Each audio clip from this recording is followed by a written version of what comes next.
Hello guys, welcome back to my YouTube channel. So आज हम कलश विश्वास के एपिसोड में देखेंगे कि अंबिका रायचंद के घर पर निवेदिता लूथरा के कमरे में निवेदिता गुस्से से बैठी कुछ सोच रही होती है। इतने में मोंटी आता है और उसे कहता है, हेलो मैम, ये कुछ डॉक्यूमेंट्स है, आप एक बार इन्हें देख लीजिए और फिर साइन कर दीजिए। फिर निवेदिता मोंटी से पूछती है, कौन से डॉक्यूमेंट्स? फिर मोंटी निवेदिता को बताता है, मैम, हमारी कंपनी को एक नया प्रपोजल मिला है नए प्रोजेक्ट के लिए। प्रोजेक्ट कुछ खास बड़ी नहीं है, लेकिन इससे हमारी कंपनी को बहुत फायदा मिलने वाला है। आई एम श्योर, मुझे लगता है मैम हमें इसे एक्सेप्ट कर लेना चाहिए। फिर निवेदिता गुस्से से मोंटी को कहती है, ओ रियली? फिर मोंटी कहता है, यस मैम। फिर निवेदिता गुस्से से मोंटी को डांटते हुए कहती है, तुम अपने आप को समझते क्या हो मोंटी? तुम्हें क्या लगता है क्या नहीं लगता है? Get to who cares about it, do you get it? क्या औकात है तुम्हारी इस कंपनी में? कौन सा प्रोजेक्ट हमें लेना चाहिए नहीं लेना चाहिए, ये डिसाइड करने की अथॉरिटी किसने दी तुम्हें? मैंने तो नहीं दी। तुम्हारा काम क्या है Monty? To take orders of your seniors. अगर तुम्हारे सीनियर्स कहते हैं कोई प्रोजेक्ट हमें लेना चाहिए, then you take that project. उससे ज्यादा अपना दिमाग मत चलाओ, समझे तुम? फिर मोंटी निवेदिता को कहता है, समझ सकता हूँ, लेकिन आप एक बार देख तो लीजिए, ये प्रोजेक्ट मेरी वजह से कंपनी को मिली है, तो मैंने सोचा कि मैं खुद इसे हैंडल कर लूं। फिर निवेदिता गुस्से से मोंटी को कहती है,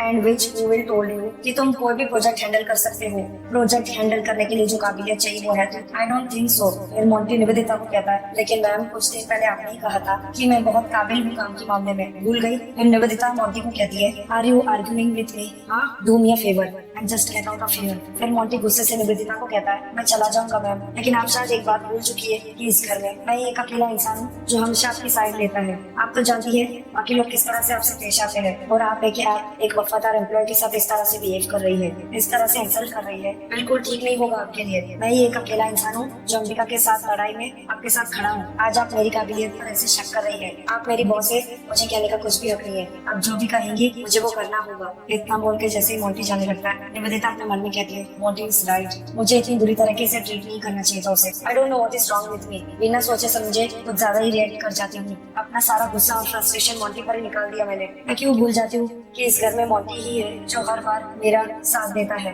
हर हाल में मेरे साथ खड़ा होता है। और हो सकता है कि इस वक्त मेरी सबसे बड़ी प्रॉब्लम में ही मोंटी ही मेरी मदद करे। साक्षी को खत्म करने में सिर्फ मोंटी मेरी मदद कर सकता है, लेकिन इस काम में मैं मोंटी का इस्तेमाल कैसे करूँ? मुझे कुछ सोचना होगा। माता रानी के मंदिर में श्वेता भावुक होकर विकास को पूछती है, विकास जी आप यहाँ? फिर विकास श्वेता को कहता है, ठीक हो तुम? माँ कैसी है तुम्हारी? उम्मीद करता हूँ कि साकेत की मौत के दुख से उबर आओगी तुम। फिर श्वेता भावुक होकर विकास को बताती है, कोशिश तो कर रहे हैं हम, लेकिन माँ का समझना थोड़ा मुश्किल है। और आप यहाँ? मेरा मतलब है कि आप तो पूजा पाठ में यकीन नहीं करते, तो मंदिर में? फिर विकास श्वेता को कहता है, सही कह रही हो तुम, पर जिंदगी इंसान को कभी कभी ऐसे मोड़ पर खड़ा कर देती है जहाँ इंसान सिर्फ भटकता रहता है पर उसे कुछ मिलता नहीं। तुमसे अलग होने के बाद मैं अक्सर यहाँ आता हूँ, घंटों बैठा रहता हूँ, पर मुझे कुछ नहीं मिलता। हाँ, पर थोड़ी सी मन को शांति मिल जाती है। खैर ये सब छोड़ो, तुम बताओ तुम यहाँ कैसे? मेरा मतलब ये मंदिर तो तुम्हारे घर से बहुत दूर है ना? फिर श्वेता भावुक होकर विकास को बताती है, शायद माता रानी हमें मिलाना चाहती थी। मेरा मतलब है बस यहीं से गुजर रही थी तो ये मंदिर दिखा, सोचा कि दर्शन कर लूं, और फिर देखिए ना मुझे आप दिख गए। एक बात पूछूं आपसे? फिर विकास श्वेता को कहता है, पूछो। फिर श्वेता रोते हुए भावुक होकर विकास को कहती है, मैंने इतनी बड़ी गलती की कि आप मुझे कभी माफ नहीं कर पाएंगे। मैंने आपके साथ विश्वासघात किया, आपको धोखा दिया और अपनी खुशियों को तबाह कर दिया। मैंने आपसे एक बात बोलूं, मुझे चैन जब मिलेगा तब आप मुझे माफ करेंगे। विकास जी, मेरा प्यार आपके लिए सच्चा है और भी गहरा होता जा रहा है, मुझे माफ कर दीजिए। मेरी जो सांसें चल रही है ना, सिर्फ इसी उम्मीद में कि आप शायद कभी मुझे माफ कर देंगे। फिर विकास श्वेता को कहता है, देखो श्वेता, मेरे पास अभी तुम्हारे किसी भी सवाल का जवाब नहीं है, क्योंकि मुझे खुद नहीं पता कि मैं तुम्हें कभी माफ कर पाऊंगा या नहीं। मैं सिर्फ इतना जानता हूँ कि तुमने मुझे बहुत दुख पहुंचाया है श्वेता, तुमने मेरा दिल तोड़ दिया। मैं तुम्हें कभी माफ नहीं कर पाऊंगा। अभी के लिए मैं सिर्फ तुमसे यही दुआ देना चाहूंगा कि तुम जहाँ भी रहो, जैसे भी रहो, खुश रहो, सलामत रहो। अभी और कुछ नहीं है मेरे पास तुम्हें कहने के लिए, अभी मुझे चलना होगा, काफी देर हो चुकी है। विकास की कड़वी बातें सुनकर श्वेता की आंखों से आंसू आ जाते हैं। फिर विकास जैसे ही जाने लगता है, श्वेता उसे पीछे से आवाज देती है, विकास। इतना बोल के श्वेता रोने लग जाती है। फिर विकास श्वेता को आवाज देता है, श्वेता, जाने से पहले एक बात कहना चाहता हूँ, तुम आज भी एक शादीशुदा औरत हो, एक सुहागन हो, इसलिए ऐसे मत रहा करो, पहले की तरह सच संवर कर रहा करो, अच्छी लगोगी। चलता हूँ। इतना बोल के विकास वहाँ से चला जाता है। अंबिका रायचंद के घर पर अंबिका के कमरे में साक्षी अंबिका से पूछती है, दी, जो दूध का सैंपल आपने लेबोरेटरी में चेक कराने के लिए दिया था, उसका रिपोर्ट आया क्या? फिर अंबिका साक्षी को बताती है, ए साक्षी, मैं भी अभी रिपोर्ट्स का ही वेट कर रही हूँ। फिर साक्षी अंबिका से पूछती है, जानकी आंटी वो कहीं नजर नहीं आ रही, ऑफिस गई है क्या? फिर अंबिका साक्षी को बताती है, नहीं, एक्चुअली माँ ही उन रिपोर्ट्स को कलेक्ट करने के लिए गई है। हम दोनों को लगा कि इस घर में अगर वो रिपोर्ट्स किसी और के हाथ लग गई ना तो प्रॉब्लम हो जाएगी, इसलिए मैं खुद ही चली गई लेने के लिए। फिर साक्षी अंबिका से पूछती है, आपको क्या लगता है कि रिपोर्ट्स में इसमें क्या हो सकता है। फिर अंबिका साक्षी को कहती है, मैं इस वक्त कुछ नहीं कह सकती क्योंकि निवेदिता के दिमाग में क्या चल रहा है ये कोई नहीं जान सकता। शायद उसने कोई नशीली दवाई मिलाई हो दूध में, जिसे पीकर तो नशे की हालत में उसे सब कुछ बता दो, देविका की आत्मा के बारे में सारी सच्चाई बोल दो निवेदिता के सामने, या फिर शायद कुछ और, पता नहीं। सच्चाई तो रिपोर्ट आने के बाद ही पता चलेगी। फिर साक्षी अंबिका को कहती है, हाँ दी निवेदिता बहुत ही खतरनाक है, वो कुछ भी कर सकती है। अभी तक की आपके जितने भी दुश्मन है ना, आपके चारों दुश्मनों में से ना वो सबसे ज्यादा खतरनाक है। दी, मंजू आंटी, श्वेता, साकेत, इन सबसे तो आपने बदला ले लिया। इन तीनों से निपटना फिर भी आसान था, लेकिन निवेदिता कुछ भी कर सकती, किसी भी हद तक जा सकती है। फिर अंबिका गुस्से से साक्षी को बताती है, मैं जानती हूँ साक्षी, निवेदिता बुराई की हर हद पार कर सकती है और उसने पहले भी ऐसा किया है। तुझे पता है ना, रवि और मैं कितने खुश थे जब तक निवेदिता हमारी जिंदगी में नहीं आई थी। उसने मेरी सारी खुशियां मुझसे छीन ली। मेरी जिंदगी में हर दुख दर्द की वजह सिर्फ वो एक इंसान है। मेरी सारी मुश्किलों की जड़ सिर्फ वही है, और किसी जिद्दी जन को उखाड़ कर फेंकना बहुत ही मुश्किल होता है। लेकिन कितना भी मुश्किल हो, लेकिन चाहे जितना भी मुश्किल क्यों ना हो, ये काम मैं करूंगी। और जितनी देर लगेगी ना इस काम में, उतना ही तड़पेगी निवेदिता। खुद की तकलीफ उसे होगी, वो सोच भी नहीं सकती कि मैं उसके साथ क्या करने वाली हूँ, क्योंकि बुराई का अंत बुराई होता है और उसका अंत बहुत जल्दी होने वाला है। फिर इतने में जानकी रायचंद आ जाती है। वो अंबिका को कहती है, अंबिका बेटा रिपोर्ट्स। अंबिका जैसे ही रिपोर्ट्स खोलती है वो बहुत ज्यादा घबरा जाती है। फिर साक्षी अंबिका से पूछती है, क्या हुआ दी, ऐसा क्या लिखा है रिपोर्ट्स में। फिर जानकी रायचंद की रिपोर्ट देखने लगती है। फिर साक्षी पूछती है, आप लोग मुझे बताएंगे कि ऐसा क्या लिखा है रिपोर्ट्स में। अंबिका भावुक होकर रोने लग जाती है और साक्षी के गले लग जाती है। फिर साक्षी अंबिका को कहती है, क्या हुआ है दी। फिर जानकी रायचंद साक्षी को कहती है, साक्षी इस रिपोर्ट में लिखा है कि दूध में पॉइजन था, मतलब निवेदिता तुम्हें मारना चाहती थी। उधर निवेदिता ड्राइव करते हुए अपने मन में कहती है, और फैंटास्टिक आइडिया, जब मोंटी खुद मेरे हाथों की कठपुतली बनना चाहता है तो फिर मैं उसे अपने फायदे के लिए क्यों ना इस्तेमाल करूं। साक्षी को फंसाने के लिए ये सबसे अच्छा तरीका है, and I am sure Monty इसके लिए मान भी जाएगा। जल्दी से ऑफिस पहुंचकर उससे बात करती हूँ, उसके बाद मेरी सारी मुश्किलें खत्म हो जाएगी, क्योंकि तब तो साक्षी और देविका का किस्सा ही खत्म हो जाएगा हमेशा हमेशा के लिए। I would be done this chapter once it for all. उधर अंबिका के कमरे में अंबिका घबराते हुए अपनी माँ को कहती है, नहीं माँ नहीं, अब पानी सर के ऊपर उठ चुका है, अब मैं एक पल के लिए भी चुप नहीं बैठूंगी, मैं छोड़ूंगी नहीं उस निवेदिता को। माँ उसकी हिम्मत तो देखिए, उसने दिन दहाड़े साक्षी को मारने की कोशिश की। माँ अगर मुझे शक न हुआ होता तो साक्षी की, नहीं माँ बस बहुत हुआ, इस बार मैं उसे नहीं बख्शूंगी। उसने जो किया है ना, मैं उसे उसके लिए जेल कराऊंगी। साक्षी के मर्डर अटेम्प्ट में मैं उसे जेल करा के ही रहूंगी माँ। फिर जानकी रायचंद अंबिका को प्यार से समझाते हुए कहते हैं, अंबिका ये तुम क्या कह रही हो बेटा, मैं जानती हूँ निवेदिता ने जो कुछ भी किया उसके खिलाफ एक्शन लेना चाहिए, लेकिन अब हम उसके खिलाफ एक्शन लेंगे ना, इससे निवेदिता को यकीन हो जाएगा कि साक्षी में कोई देविका की आत्मा नहीं आई थी। तुम तो जानती हो ना निवेदिता झूठ का जाल रचने में कितनी बड़ी माहिर है। वो ये साबित कर देगी ये वो दूध ही नहीं है जो उसने ऑफर किया था, और ये रिपोर्ट्स भी झूठी है। फिर अंबिका गुस्से से जानकी रायचंद को कहती है, माँ तो मैं क्या करूँ, फिर ऐसे हाथ पर हाथ धरे तो नहीं बैठ सकती ना माँ, मैं मुझे कुछ करना होगा।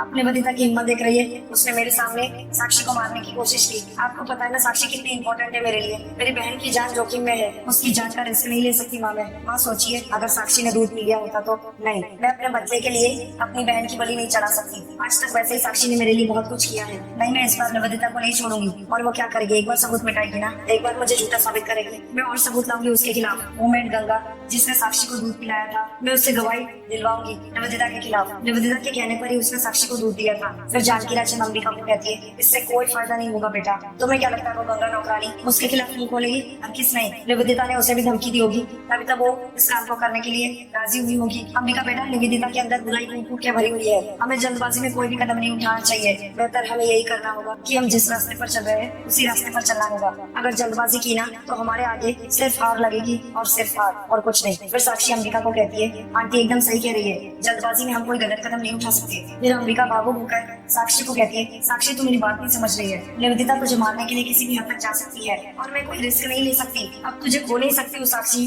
सोच जरा, अगर निवेदिता मेरी आंखों के सामने इतना सब कुछ कर सकती है तो वो कितनी डेस्परेट होगी तेरी जान लेने के लिए। फिर साक्षी अंबिका को कहती है, लेकिन मैं तैयार हूँ दी, निवेदिता से हमारा बदला पूरा करने के लिए मैं हर खतरा उठाने को तैयार हूँ। आपको पता है ना दी, हम कितनी दूर तक आ चुके हैं, अब हम कोई भी गलती नहीं कर सकते हैं। फिर जानकी रायचंद अंबिका को बताती है, अंबिका साक्षी एकदम सही कह रही है। फिर अंबिका जानकी रायचंद को कहती है, ठीक है माँ, लेकिन फिर हमें जो भी करना है ना वो बहुत जल्द करना होगा, हमारे पास ज्यादा वक्त नहीं है, क्योंकि निवेदिता कुछ भी कर सकती है। और देख लीजिएगा वो साक्षी को नुकसान पहुंचाने के लिए फिर से कुछ करेगी, और अब वो जो भी करेगी ना वो बहुत खतरनाक होगा। और इससे पहले कि वो कुछ खतरनाक करे, हमें उसके खिलाफ कुछ करना होगा, उसे मेंटली अनस्टेबल बनाना होगा ताकि वो अपनी सही जगह पहुंच जाए। निवेदिता लूथरा के ऑफिस में निवेदिता मोंटी को कहती है, I am really sorry about the way I behave Monty, मुझे तुम्हारे साथ ऐसा बर्ताव नहीं करना चाहिए था। जिस वक्त तुम डॉक्यूमेंट्स लेकर मेरे पास आए उस वक्त मैं बहुत बुरे मूड में थी। आई वाज सो एंग्री, और अपना सारा गुस्सा, सारा फ्रस्ट्रेशन मैंने तुम पर निकाल दिया। I think I cross the line, I should have done that. I am really sorry Monty, please मुझे माफ कर दो। फिर मोंटी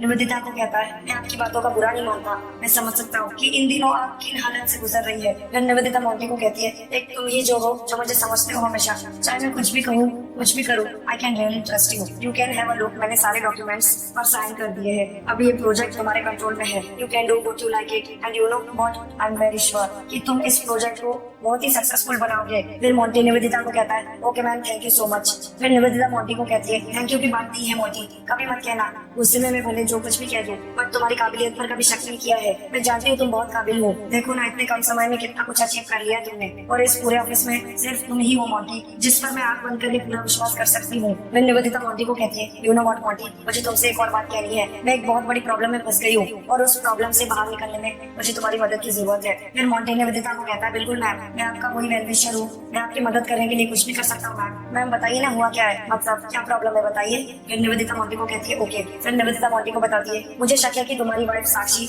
मेरे साथ बहुत बड़ा कोई गेम खेल रही है। I know, I don't know, जब भी वो मेरे साथ अकेले होती है तो ऐसे बिहेव करती है जैसे देविका की आत्मा उसके अंदर घुस गई है, वो उसकी तरह बातें करने लगती है, मुझे धमकियां देती है, शी स्केयर्स मी। मुझे नहीं पता कि वो साक्षी है या देविका की आत्मा है या वो कोई नाटक कर रही है, आई डोंट नो, लेकिन अगर वो नाटक कर रही है तो मुझे ये जानना है तो वो ये क्यों कर रही है, किसके कहने पर कर रही है, because I am sure that somebody was asking her to do this। Monty इन सवालों ने मुझे कई दिनों से इतना ज्यादा परेशान किया हुआ है, ना मैं ठीक से सो पा रही हूँ, ना खा पा रही हूँ, ना कुछ सोच पा रही हूँ, I am just going mad, मुझे जवाब चाहिए Monty, I just need answer. फिर मोंटी निवेदिता को कहता है, प्लीज मैम आप शांत हो जाइए, आप बिल्कुल फिक्र मत कीजिए, मैं जाकर साक्षी से पूछता हूँ कि बात क्या है, और श्योर वो मुझे सच बता देगी। फिर निवेदिता मोंटी को कहती है, नो नो, तुम मुझसे कुछ नहीं पूछोगे, अगर तुम मुझसे कुछ पूछोगे तो वो तुम्हारे सवालों का सही सही जवाब नहीं देगी, बिकॉज यू डोंट अंडरस्टैंड। जो कोई भी उससे ये काम करवा रहा है उसने उससे सच छुपाने के लिए कहा है, सच बताने के लिए नहीं। तुम मेरी मदद करने तो जाओगे, लेकिन कहीं ऐसा ना हो कि उसे तुम पर शक हो जाए और फिर मुझ पर शक हो जाए। I have another way to approach this. तुम एक काम करो मोंटी, जहाँ मैं तुमसे कहूँ वहाँ तुम साक्षी को बुलाओ, ओके? बाकी तुम सब कुछ मुझ पर छोड़ दो, उससे सच कैसे उगलवाना है ये मैं अच्छी तरह से जानती हूँ, and I will do the job. तुम्हें सिर्फ इतना करना है, तुम उसे वहाँ लेकर आओ जहाँ मैं तुमसे कह रही हूँ। Just please this one time, I need this favour from you Monty, only you can help me, because कोई नहीं है मेरे पास जिससे मैं इतना बड़ा फेवर मांग सकती हूँ, जो मुझे समझ सकता है, जो मेरी प्रॉब्लम को समझ सकता है। मोंटी तुम जानते हो मैं कितनी बड़ी प्रॉब्लम से गुजर रही हूँ, why don't you get answer my questions. मैं पागल हो जाऊंगी Monty, please just once do that for me. फिर मोंटी निवेदिता को कहता है, आप ये कैसी बातें कर रही है मैम, आप मेरी बॉस है, आप जो भी बोलेंगी मैं वही करूंगा, बस मुझे ऑर्डर दीजिए, आपने बोल दिया बस वही मेरे लिए काफी है। मैम आप प्लीज मुझे बता दीजिए कि साक्षी को कहाँ पर बुलाना है, मैं उसको फोन करके वहीं पर बुला दूंगा।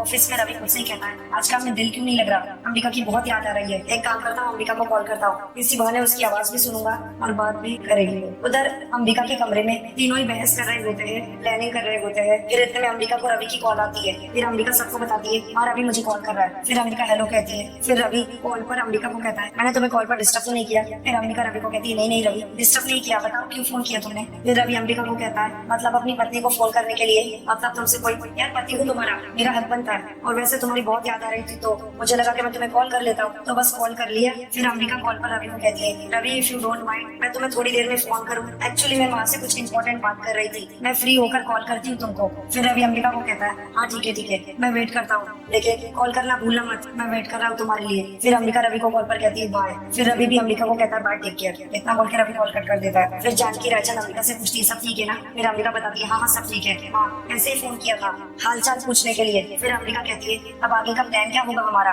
फिर साक्षी कहती है, हमें कुछ ऐसा प्लान करना पड़ेगा कि निवेदिता पूरी तरह डर जाए। फिर अंबिका जानकी राजन को कहती है, माँ हम ऐसा क्यों नहीं करते कि निवेदिता को किसी भी बहाने से हम उसी जगह लेकर जाए जहाँ से उसने देविका को धक्का दिया था, मेरा मतलब अम्बा जी के मंदिर में। अगर हम निवेदिता को वहाँ ले जाते हैं है ना तो वो बहुत डर जाएगी। उसे लगेगा कि उसने जैसे देविका को मारा वैसे ही देविका की आत्मा उसे मारना चाहती है। वो बहुत घबरा जाएगी, बौखला जाएगी, अपना आपा खो बैठेगी। फिर जानकी राजन कहती है हाँ हाँ ये बिल्कुल ठीक है। फिर इतने में साक्षी को किसी का फोन आता है। साक्षी दोनों को बताती है। मोंटी का फोन। साक्षी कॉल पिक करके कहती है मोंटी को हेलो। उधर मोंटी साक्षी को कॉल पर कहता है हाय साक्षी कैसी हो तुम। फिर साक्षी मोंटी को बताती है कॉल पर मैं ठीक हूँ, लेकिन तुमने अचानक ऐसे मेरा हालचाल पूछने के लिए क्यों फोन किया है। फिर मोंटी साक्षी को कॉल पर कहता है बस साक्षी मुझे तुमसे कुछ अर्जेंट बात करनी है, क्या तुम इस वक्त कमरे में अकेली हो। फिर साक्षी मोंटी को कहती है मैं कमरे में जाकर तुमसे बात करती हूँ। फिर मोंटी कहता है ओके। फिर साक्षी अंबिका और जानकी राजन को बताती है वो कह रहा था कि उसे मुझसे कोई अर्जेंट बात करनी है। फिर अंबिका साक्षी को कहती है जा बात कर जाके। फिर साक्षी वहां से चली जाती है। सो गाइस आज का कलश विश्वास का एपिसोड यहीं पर समाप्त होता है। Thank you for watching.